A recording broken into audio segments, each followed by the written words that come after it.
Faith is the key to a blessed life, but it must be a faith that travels from our head, our heart, and to our hands.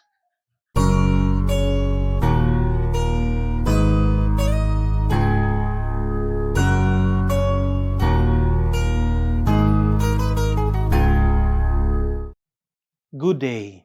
I am Father Dave Cantillas, now assigned at St. John Paul II Quasay Parish, Gaas, Balamban. Welcome to our daily palandong, ang pamalandong sa pulong. Today, we celebrate the feast of St. Thomas the Apostle. The 12 apostles are blessed because they were able to see the physical Jesus. St. Thomas, even more blessed because he was able to touch the resurrected Jesus. However, Jesus assured us in our gospel today that blessed are those who have not seen and have believed. Bulahan kadtong mutuo, bisan wala makakita kanako. We always accuse Thomas as the doubting apostle.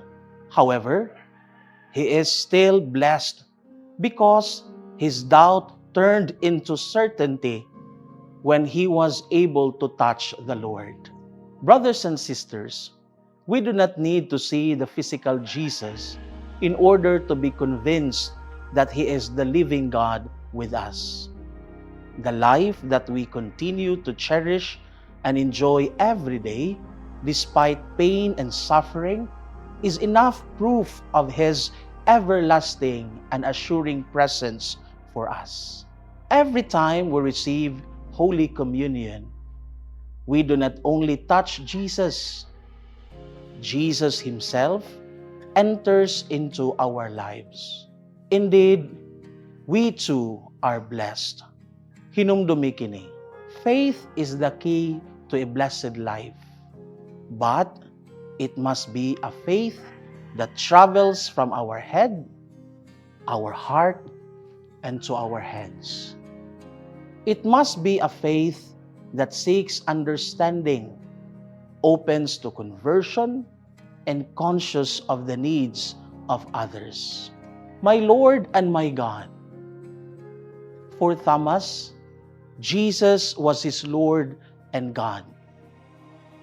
Though he doubted at first, yet the love of his Lord and God overpowered such disbelief that he even gave up his life all for his faith in the risen Lord. How about you?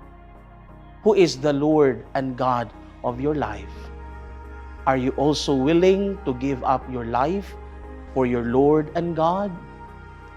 As we celebrate the feast of St. Thomas the Apostle, let us be like him, acknowledge our mistakes, and do penance. Let the example of St. Thomas strengthen our faith and lead us to a life worthy in the eyes of the Lord. St. Thomas the Apostle, pray for us.